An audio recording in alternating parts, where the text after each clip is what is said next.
Welcome to the night section. This is The Fall from Grace, Lil Wayne Part 2.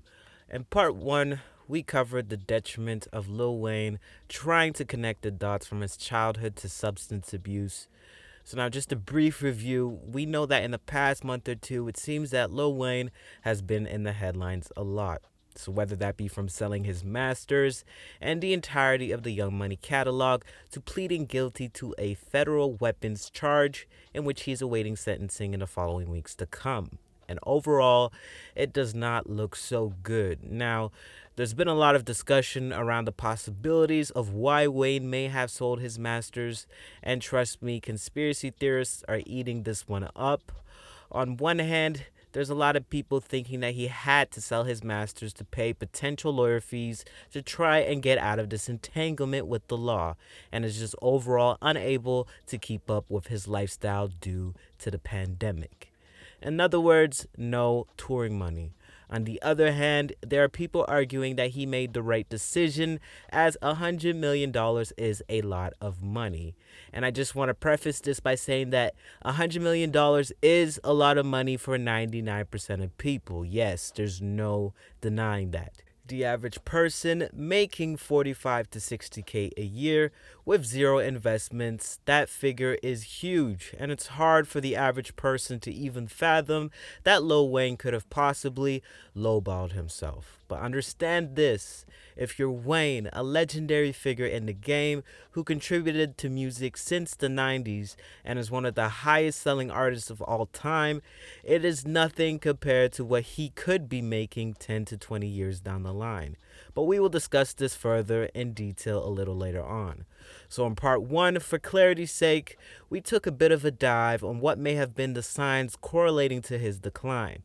When I say decline, I do not mean in popularity or streams or even him as an artist, but more so the personal and the livelihood of Wayne.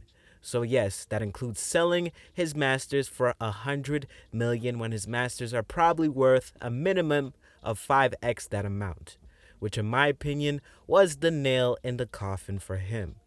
Him no longer owning any of his music, as well as selling everything Young Money, which includes two of the biggest artists in the world. Yes, you guessed it, Drake and Nicki Minaj. We don't know the details of the agreement, but from what we know, it's a shaky situation.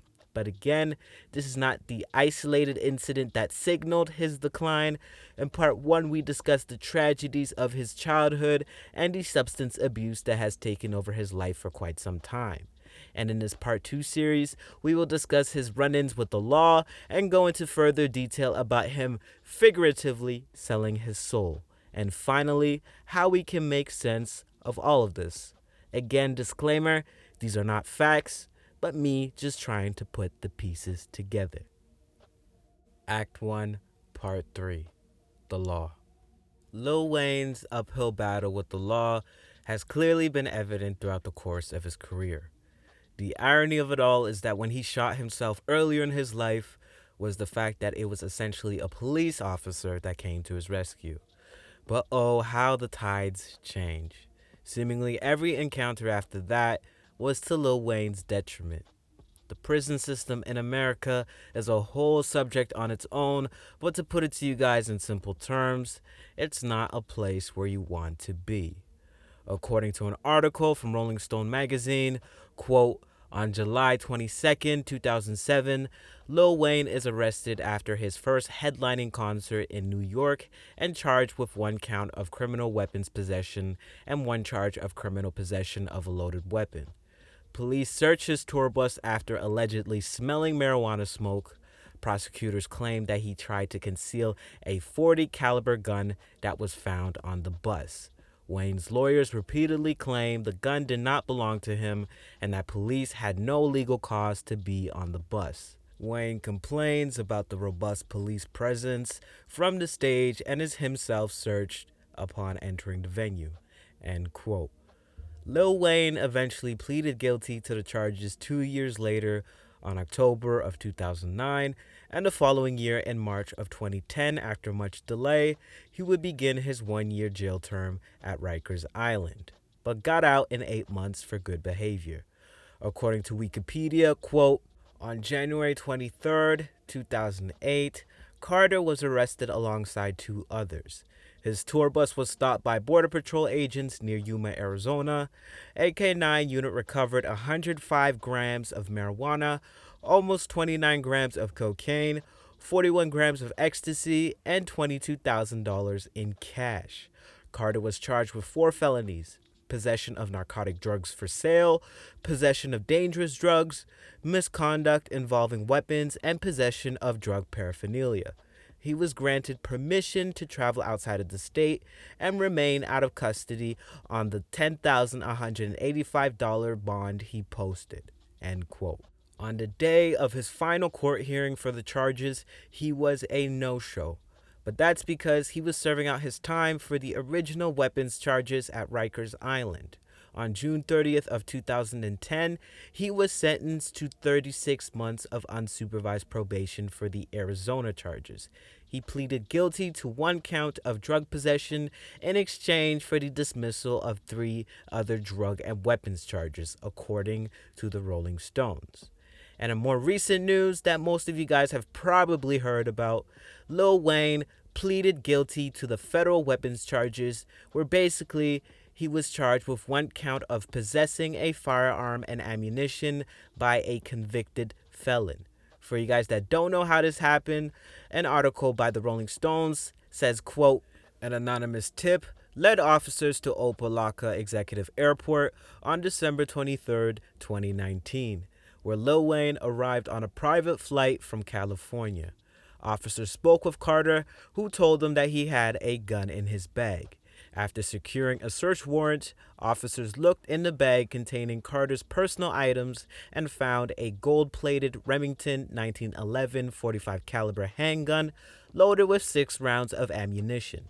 The bag also contained personal use amounts of cocaine, ecstasy, and oxycodone.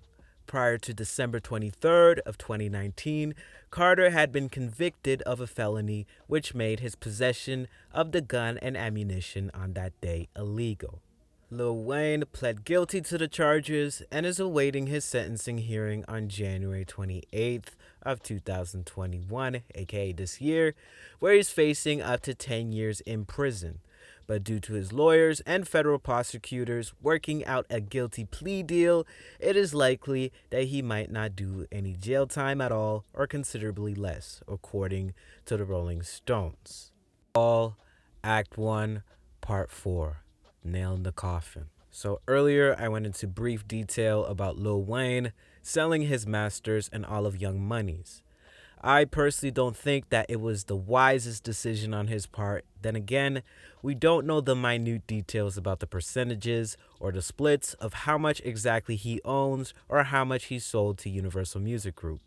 But what we do know is that he doesn't own all of the masters. He doesn't even own all of his own masters. But for the portion that he does own, I'm 100% sure that it is still worth more than $100 million, considering this includes the catalog of Nicki and Drake. I personally believe that by now, Lil Wayne should be near Jay-Z's level financially, considering how much he has contributed to the music business as an artist, as well as his business ventures, including the Young Money label. And this is a testament to potentially the poor business decisions he's made over the years.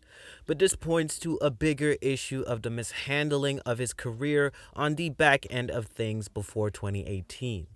Yes, Lil Wayne is still very much a popping artist, and I personally still enjoy his music. He didn't quote-unquote fall off in terms of being an artist, which I think a lot of people are not understanding, but it seems that his business dealings in the past have held him back, and it has been this way for a long time. Let's not forget that Lil Wayne has been in the industry for over 20 years, signing to Cash Money at 12 years old. And coming from a background where money was scarce, maybe not necessarily being educated on the music business, it is a clear recipe for a disaster. And we've seen Wayne having trouble with his former label Cash Money Records over the years, especially with the delay of his album The Carter 5, which was already done and was supposed to be released back in 2014, but it took 4 years after a legal settlement to be finally released. This first started back in 2015 when Wayne sued Cash Money as well as the co-founders Baby, aka Birdman, or Brian Williams, and Ronald Williams, aka Slim. Wayne wanted to terminate his contract with Cash Money Records, claiming that they owed millions of dollars connected to the Carter Five, as well as hitting Universal Music Group with a lawsuit claiming he's due unpaid royalties from his own music but also Young Money's. According to Rolling Stones back in 2018, quote, with regards to the first lawsuit, a notice for dismissal was filed May 23rd, and according to The Blast, Universal paid well over $10 million to settle the suit. The agreement reportedly also ended Wayne's deal with Cash Money, meaning Universal is now expected to release the Carter Five. End quote. As for the second lawsuit, Pitchfork reports that a notice of dismissal filed May 25th does not mention a monetary settlement, though each side has agreed to bear its own costs and attorney's fees. It's unclear whether Wayne will receive any royalties accrued by the Young Money roster. End quote. So the silver lining of all of this was that he was able to leave Cash Money and become the full owner of Young Money Entertainment. But in my opinion, all of these hoops could have been avoided from the beginning had he been educated on the business of music and how labels will borderline extort, withhold money from you, and finesse you if you don't really understand the deals that you're signing. And they could shelve you, as Cash Money did with Wayne. The only difference is that Wayne is in a financial position and has enough leverage to actually take this to court. But imagine the other artists on Cash Money that you and I probably barely even hear about. Putting the pieces together. So Lil Wayne has had a fruitful and long career. In this two-part series, I covered some of the bumps in his life. This doesn't take away from his influence, his legendary status, his legacy, and what he's done for hip-hop as a whole. Lil Wayne is one of the greatest of all time, period, point blank. Again, the fault is referring to everything outside of his artistry that may have caused chinks in his armor. But of course, if we're being real here, Lil Wayne is not the old Lil Wayne anymore, and that is okay too. It's okay to acknowledge greatness, but still acknowledge that nobody can stay on top forever. And I say this to the people that got into their feelings in the last video. But before I close this out, I want to highlight to you guys that selling your soul, aka selling your masters, is the worst thing you could do in my opinion. This is why I say that this was the nail in the coffin for him. Again, we don't know the exact contract details, the duration, or the distribution of ownership or anything like that, but from what we do know, he basically sold away his right to profit off of his own music, as well as Young Money's. Imagine selling the rights away to your own work so other people can profit off of it in the long term. Now imagine if you were Lil Wayne.